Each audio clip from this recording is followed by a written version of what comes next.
पूरे 2 महीने के बाद काजू नंबर 8 की एक नई वीडियो आ चुकी है जहां हम लोग बात करेंगे कि इसके आगे क्या होने वाला है। तो लास्ट में हमने देखा था कि काजू नंबर 9 अब इसाओ शिनोमिया को लेके अपने साथ मर्ज हो चुका है और वो निकल जाता है और वो बोल के भी जाता है कि अब काजू एडा का रिटर्न होगा। और अब 2 दिन बीत चुके हैं और जहाँ पे न्यूज़ में सब लोग बातें कर रहे हैं कि इसाओ शिनोमिया इज़ डेड और सामने लोग अपनी सिंपैथी दिखा रहे हैं इसाओ को। अब चलते हैं डिफेंस फोर्स की तरफ जहां सारे डिफेंस फोर्स इसाओ शिनोमिया की फ्यूनरल पे आए हैं और यहाँ पे चारों के चारों डिविजन्स आए हैं जो हमें दिखाता है कि इनकी बहुत ज़्यादा ही रिस्पेक्ट है। बट फिर सीन शिफ्ट होता है हमारे किकोरू पे जो बहुत सैड है। वो अपने डैड के फ्यूनरल पे अटेंड नहीं करती है क्योंकि उसे यकीन है कि उसके डैड अभी भी जिंदा है। फिर अपने नरोमी साहब आते हैं जो किकोरू के पास पूछता है कि क्या तुम अपने डैड के फ्यूनरल पे नहीं जाओगे। किकोरू फ्रस्ट्रेटेड होकर बोलती है कि वो उस सिचुएशन में कुछ नहीं कर पाई। वो बहुत रिग्रेटेड फील करता है और वो फ्रस्ट्रेटेड भी। वो चाहती थी कि उसके फादर को वो बचा ले और वो रोते हुए नरुमी को बोलती है कि वो स्ट्रॉन्ग बनना चाहती है और वो अभी भी सोचती है कि उसके फादर जिंदा है काजू नंबर 9 की बॉडी में। यहाँ पे अपना नरुमी मान जाता है उसे ट्रेन करने के लिए। पर यहाँ पे काफका भी है, वो चुपके से ये सब सुन रहा था। हमारा काफका एक हाथ को हमें दिखाया जाता है और उसमें एक परमानेंट काजू इफेक्ट लग चुका है जिसका मतलब वो धीरे धीरे काजू में बदलता है और शायद इसके बाद वो काजू में ही बदल जाए, वो फिर ह्यूमन ही ना बन पाए। That's crazy actually. हम चलते हैं किकोरू की ट्रेनिंग को देखने जो बहुत ज़बरदस्त चल रही होती है पर उसके ओपोनेंट कुछ ज़्यादा ही पावरफुल है क्योंकि वो लोग प्लेटून लीडर्स हैं और वो समझती है कि उसे अभी बहुत ज़्यादा मेहनत करनी पड़ेगी। यहाँ पे नरुमी बोलता है कि क्या बोर्डिंग है। वो ये भी कहता है कि सर के सर जो प्लेटून लीडर्स है वो कमांडर के लिए भी प्रमोट हो सकते हैं और किकोरू को उन सबको सरपास करना पड़ेगा अगर उसे टिकना है एक्चुअली। किकोरू अपने ओपोनेंट को फिर से चैलेंज करती है फॉर अ राउंड 2। ओके, फिर एक नरुमी का भी ऑफिसर आता है जो बोलता है कि काजू नंबर 1 को क्या करना है और फिर हमें काफका सीन दिखा जाता है जो जिसके ऊपर एक्सपेरिमेंट्स चल रहे होते हैं और सारे जो साइंटिस्ट होते हैं वो बोलते हैं कि काफका के अंदर वो काजू वाला इफेक्ट बढ़ता जा रहा है और अगर ये ज़्यादा से ज़्यादा बढ़ता जाए और ऐसे अगर चलते जाए तो इन फ्यूचर शायद काफका कभी ह्यूमन में वापस आ ही नहीं पाएगा। और फिर काफका एक रूफ टॉप पे बैठा होता है थिंकिंग कि आगे क्या करना है। पर फिर नरुमी आता है और उसके पास और बोलता है कि मैं सीधा पॉइंट पे आता हूँ। नरुमी बोलता है कि तुम्हें डिफेंस फोर्स में नहीं रख पाएंगे। जिस हिसाब से ये सिचुएशन दिख रही है Kafka in the future kaiju बन जाएगा। नरुमी ये भी बोलता है कि इसके बाद भी मैं चाहता हूँ कि तुम हमारी मदद करो और काफका शॉक हो जाता है। नरुमी इसको फर्दर एक्सप्लेन करता है कि तुम अगर काफका से अगर काइजू बन भी गए तो क्या ही फर्क पड़ेगा, मैं सिंपल तुम्हें मार ही दूंगा पर तुम हमारी मदद करो काजू नंबर 9 को मारने के लिए। और फिर सीन शिफ्ट होता है जहाँ पे हमारे होशिना साहब दिखा जाता है जो काजू नंबर 10 से बात कर रहे हैं। वो काजू नंबर 10 जोर से चिल्लाता है होशिना की तरफ तो होशिना को कुछ ज़्यादा फर्क नहीं पड़ता। होशिना स्ट्रेट पॉइंट पे आता है, बोलता है कि क्या तुमने इस मॉन्स्टर को देखा और फिर वो काजू नंबर 9 की एक तस्वीर दिखाता है। काजू नंबर 10 रिस्पॉन्ड करता है, बोलते हैं हाँ मैं जानता हूँ, आफ्टर ऑल उसी ने तो मुझे बनाया है। It's shocking for everyone because कोई भी काजू ऐसा नहीं कर सकता था बट हमारा काजू नंबर 9 कर सकता है। होशिना और भी कुछ क्वेश्चन पूछने वाला था पर काजू नंबर 10 एक कंडीशन रखता है कि उसे एक काजू वेपन में कन्वर्ट किया जाए और होशिना को पहनाया जाए बिकॉज वो होशिना पे एक पोटेंशियल देख। बट इवेंचुअली वो लोग मान भी जाते हैं, सब लोग कंफ्यूज थे पर वो लोग इवेंचुअली मान भी जाते हैं इस बात को क्योंकि उन्हें काजू नंबर 9 के बारे में और भी तो जानना है।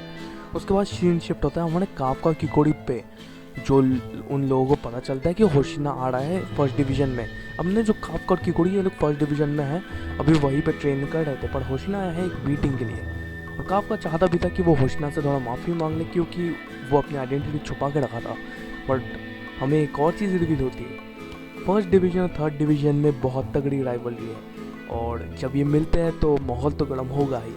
पर यहाँ से जब लोग चलते हैं थोड़ा सा बैक एंड फोर्थ इनमें चलता है मजाक मस्ती। बट यहाँ पे होशिना बोलता है मीटिंग में कि काजू नंबर 9 को सिर्फ फर्स्ट डिवीजन तो हरा नहीं पाएगा। नरुमी बोलता है कि तुम्हारा क्या सोर्स है और क्यों तुम्हें लगता है ये सब। होशिना सच बोल देता है कि काजू नंबर 10 उन्हीं की साइड में है होपफुली और उसने रिवील किया है कि काजू number 9 can make more kaijus जिससे सब शॉक हो जाते हैं और हाँ ये सच है। और हमें ये भी पता चलता है कि काजू नंबर 10 तो एक्चुअली एक प्रोडक्ट है, वो तो बस एक प्रोटोटाइप है और उसका एक्चुअल मटेरियल तो अभी तक दिखाया भी नहीं गया। तो सोचो प्रोटोटाइप ही अगर ऐसा है तो फाइनल प्रोडक्ट क्या ही बनने वाला है and I am very much excited for it. फिर हमें दिखाया जाता है पैनल जहाँ पे काजू number 9 is making more kaijus और फिर फोर्थ डिवीजन का एक ऑफिसर बोलता है कि काजू नंबर 10 तो झूठ भी बोल सकता है। होशिना आंसर देता है कि अभी इन्हीं कुछ दिनों में काइजू मॉन्स्टर्स की तादाद बहुत ज़्यादा बढ़ चुकी है और उनकी पावर लेवल में भी बहुत इंक्रीज हुई है। तो इससे पता चलता है कि someone is pulling the strings from behind. और फिर होशिना से पूछा भी जाता है कि काइजू नंबर 9 की कोई लोकेशन उन्हें पता है कि नहीं। होशिना बोलता है कि अभी तक तो नहीं, जब एक बहुत पावरफुल एनर्जी डिटेक्ट होगी तभी वो लोग को समझ में आ जाएगा, जिसका मतलब kaiju number 9 can make the first move. और ये भी पॉसिबिलिटीज़ है कि काइजू नंबर 9 को डिफेंस फोर्स के बारे में पता भी होगा, मतलब कितने लोग हैं, कितने और लोग हैं, because he can access the memories of Isao Shinomiya. तो डिफेंस फोर्स वाले डिसएडवांटेज में तो है। यहाँ पे फिर होशिना सजेस्ट करता है कि नए लोगों को भी एक चांस देना चाहिए, उसमें उनमें एक्सपीरियंस नहीं है पर वो लोग फिर भी बहुत पावरफुल है और वो लोग बहुत ही तेज़ी से पावरफुल बनते जा रहे हैं। मीना भी ये भी ऐड करती है कि टाइम आ चुका है कि हम लोग सबसे पावरफुल वेपन नंबर 6 का इस्तेमाल करें जो काइजू नंबर 6 से बना है। और मैं बता देता हूँ, काइजू नंबर 6 काइजू नंबर 9 के आने से पहले सबसे पावरफुल था, उसकी वजह से बहुत सारी मौतें भी हुई है एंड हम लोग आगे इस पर बात करेंगे। होशिना ऐड करता है कि उनके पास एक ऐसा ऑफिसर है जो इस पावर का इस्तेमाल कर सकता है, वो कोई नहीं हमारा इचिकावा जी है। सीन शिफ्ट होता है और हमें दिखता है कि इचिकावा और बाकी ऑफिसर्स काइजू को एलिमिनेट कर रहे होते हैं। फिर हमें दिखता है एक ऑफिसर जिसको ड्यूटी मिली है ऑफिसर्स को ट्रेन करने के लिए वेपन नंबर 6, स्पेशली हमारे इचिकावा जी को। बोलता है एक ऑफिसर को कि काइजू नंबर 6 ने अटैक जब किया था तब बहुत लोगों की जाने गई थी, इंक्लूडिंग किकुरु's मॉम, बट हाइडअप्स चाहते हैं कि इस पावरफुल वेपन को एक टीनेजर के हाथ में देना जाए। बट फिर इचिकावा आता है और वो वेपन नंबर 6 के साथ एक वायर के साथ अटैच हो जाता है और इचिकावा के सिग्नल देने के बाद बहुत ज़्यादा एनर्जी उसके अंदर आती है which leads to his unconsciousness. कुछ देर बाद वो उठता है, बेड में रहता है। तो फिर वो ऑफिसर है जिसका नाम जूगो है, फॉर योर काइंड इन्फॉर्मेशन, वो बोलता है कि ये तो एक्चुअल वेपन था भी नहीं और तुम्हारी ये हालत है। और जूगो बोलता भी है कि वेपन नंबर 6 का इस्तेमाल नहीं करना चाहिए, बट इचिकावा क्यों सुनेगा उसकी बात। वो बोलता है कि मुझे तो करना है। जूगो समझ जाता है कि इसको बोल के कुछ फ़र्क नहीं है। वो बोलते हैं कि मैं तुम्हें 1 मंथ का टाइम देता हूँ ट्रेनिंग करने के लिए और फिर तुम्हें एक मिशन पर ले जाया जाएगा। अगर तुम उस टाइम में वेपन नंबर 6 को अच्छे से यूज़ कर पाए तो तुम्हें उसे यूज़ करने की अनुमति मिल जाएगी। That's it. नेक्स्ट सीन में हमें इहारू दिखता है जो अभी इचिकावा के सक्सेस से तो चलता है पर उसके साथ कम्पीट भी करना चाहता है। पर फिर हमें नेक्स्ट सीन दिखता है जहाँ पर टाइम शुरू हो चुका है 1 महीने का, जहाँ पे Ichikawa is ready with weapon number 6 से सूट। और यहाँ पे जूगो हैरान रहता है कि इस लड़के ने 1 महीने में इतना कुछ अचीव किया है।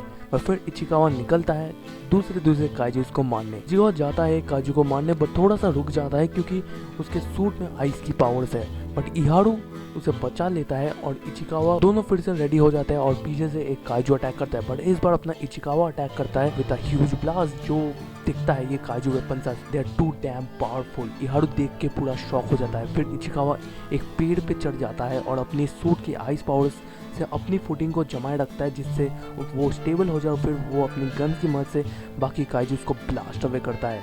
इचिकावा इहारू को बोलता है कि चिंता मत करो, अब सब कुछ मैं संभालूंगा। हमें फिर छोटा सा फ्लैशबैक दिखता है इहारू का। जब वो हाई स्कूल में था तब वो बहुत ज़्यादा ही ओपी था, उसके कंपटीशन में तब कोई नहीं था। पर जब वो डिफेंस फोर्स में आया वो एक तरह से सहमा गया। उसका हमेशा से ड्रीम तक वो मीना, नरोमी और इसाओ शिनोमिया जैसे बनेंगे। पर जब वो डिफेंस फोर्स में आया तो बहुत सारे प्रोडिजीज दिखे, जैसे कि इसाओ शिनोमिया की बेटी किकोरू, फिर अपना इचिकावा, फिर और भी बहुत कुछ, जिससे वो बंदा डिप्रेस्ड हो गया कि भाई ये इतने पावरफुल है, मैं क्या चीज़ हूँ। पर उसके बाद हमें इचिकावा दिखता है जिससे अब फुल रिलीज की पावर्स भी दी जाती है। इचिकावा रिलीज फोर्स 43% का इस्तेमाल कर पा रहा है। वह फिर एक काइजू अटैक करता है बट इचिकावा उसे डॉज करके उस काइजू को टच करता है जिससे वो काइजू पूरा फ्रीज हो जाता है और सब लोग ये देख के अमेज हो जाते हैं। और इचिकावा बोलता है कि उसे और पावर्स की ज़रूरत है। वो काइजू उसको मार रहा होता है पर वो फिर भी बोलता है कि उसे और ज़्यादा पावर्स चाहिए और अब उसकी पावर हो चुकी है 51%। जो यहाँ पे देखता है और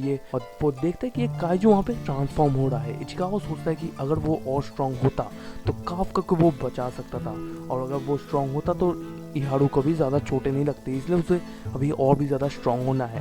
बड़े काइजू उस पर लेज़र बीम यूज़ करता है और इचिकावा के मसल्स अब टीयर अप भी होना शुरू हो चुके हैं। इसका मतलब वो अपनी लिमिट्स तक पहुंच चुका है। और यहाँ पे एक ऑफिसर भी बोलते हैं कि इचिकावा स्ट्रांग तो है पर वो अपनी बॉडी को और पुश कर रहा है और उसका ब्लड प्रेशर भी राइज हो रहा है। यहाँ पे जूगो बोलता है कि ये एक नॉर्मल बात है क्योंकि काइजू वेपन्स का इस्तेमाल जो भी करता है उनकी ब्रेन के ऊपर एक अपसर्च एक्टिविटी होती है और शायद यही वेपन इचिकावा को डिस्ट्रॉय भी कर सकता है। और इचिकावा चिल्लाता है कि उसे और पावर चाहिए और उसके अराउंड सारे के सारे काइजूस ब्लास्ट अवे भी हो जाते हैं। बहुत ज़्यादा पावर इचिकावा के पास आई थी जिससे कोई भी काइजू स्टैंड नहीं कर पा रहा है। जुगो बोलता है कि दैट्स एनफ और ऑफिसर्स को बोलता है कि इचिकावा को मदद करो, बट इचिकावा बोलता है कि नहीं रुको, मुझे फिर से फेल नहीं होना। और इहारू भी इस टाइम चिल्लाता है, बोलता है कि रुको हमें और टाइम चाहिए। जुगो ये देख के पूछता है ऑफिसर कि इहारू की पावर लेवल क्या है और वो बोलता है 24%। जुगो बोलता है सिर्फ 24% और इहारू को प्रेस करता है